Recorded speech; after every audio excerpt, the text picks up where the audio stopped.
আসসালামু আলাইকুম। আপনারা মনে হয় ইতিমধ্যে জেনে গেছেন যে ৫ সদস্যের বিশেষজ্ঞ কমিটি জানিয়েছে যে এই শরীফ শরীফা গল্পটি বাদ দেওয়ার সুপারিশ করেছে সরকারের কাছে। এটা আমাদের সবার জন্য সাকসেস, আমাদের আন্দোলনের জন্য এটা একটা বিশাল বড় সাকসেস বলে আমি মনে করি।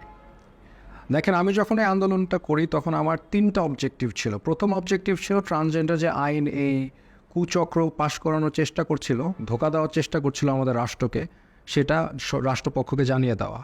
এটা জানানোর পরপরই রাষ্ট্রপক্ষ জানিয়ে দিয়েছে যে এই আইন সম্পূর্ণভাবে বাতিল। এখন আমার যে সেকেন্ড অবজেক্টিভটা ছিল সেটা হচ্ছে এই গল্পটা বাদ দিয়ে দেওয়া, এবং এটা ইনশাল্লাহ বাদ হয়ে যাবে। তো আমার সেকেন্ড অবজেক্টিভটাও ইনশাল্লাহ সাকসেসফুল। আর থার্ড অবজেক্টিভ যেটা ছিল সেটা হচ্ছে বাংলাদেশ সকল মানুষকে এই চক্রান্তর ব্যাপারে সচেতন করা। আমি মনে করি আমার এই 3টা অবজেক্টিভ সাকসেসফুল হয়েছে। এখন আপনারা বলতে পারেন যে আমার চাকরি তো নাই। দেখেন, আমি আমার চাকরির জন্য কখনো এই আন্দোলনটা করিনি, এবং আন্দোলনটার যে প্রথম যে স্পিচটা দিয়েছিলাম সেখানে কিন্তু আমি বলেছিলাম যে আমি এটা বললে আমার চাকরি চলে যাবে। সলিমুল্লাহ খান স্যার উনি একটা কথা সবসময় বলে যে শিক্ষক বাংলাদেশের মানে ইন্টেলেকচুয়াল আমাদের মতো, তারা বুদ্ধিজীবীরা হচ্ছে সেল আউট, দে আর সেল আউটস। কারণ আমরা তো কিছু বলতে পারতেছি না, চাকরির ভয়, চাকরি চলে যাবে। কারণ আপনারা আমাদের সাপোর্ট দেন না অনেক ক্ষেত্রে। আমার চাকরি চলে গেলে কি আমরা কেউ আন্দোলন করবেন? কিন্তু আমরা কিছু বলতে গেলে কিন্তু আমার চাকরি চলে যায়, কিন্তু আমার ছাত্রছাত্রীদের লাইফ ধ্বংস করে দিচ্ছে। কারণ ইউনিভার্সিটির যেগুলো অঙ্গন আছে, এই বুদ্ধিজীবীরা আছে, তাদেরকে এই উগ্রবাদী বা লিবারাল উগ্রবাদীরা সবসময় তাদেরকে এক ধরনের জিম্মি করে রাখে, এবং যারা এর বিপক্ষে বলে, তাদের আইডিওলজির বা উগ্রবাদী লিবারাল ধর্মান্ধ আইডিওলজির বিপক্ষে যারা বলে, তাদেরকে স্ট্রাকচারাল ভায়োলেন্সের দ্বারা তাদেরকে চাকরিচ্যুত করা হয়।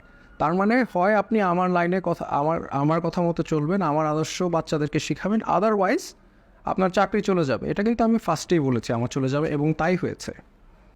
কিন্তু একটা বিষয় রয়েই গেল, যারা এই গল্প এবং এই ট্রান্সজেন্ডার আইন বা ইত্যাদি সমকামিতা বাংলাদেশে প্রচার করার চেষ্টা করেছে বছরের পর বছর, তাদের বিরুদ্ধে আমাদের প্রতিবাদ করা কিন্তু এখনও দরকার। কারণ আজকে এটা থামিয়ে দিয়েছে, সামনে কিন্তু তারা অন্য কিছুও চেষ্টা করতে পারে। সব কিছু রাষ্ট্রপক্ষ করতে পারে না, তাদের কূটনৈতিক বিবেচনা আছে। দেখা যাচ্ছে তারা এই বিষয়ে যেই দেশই ইতিহাসে বলেছে, যেমন ব্রুনাই বলেন, আপনি ইউগান্ডা বলেন, খ্রিস্টান কান্ট্রি, যেই দেশই এর বিরুদ্ধে বলেছে সেই দেশের উপরে স্যাংশন আসে।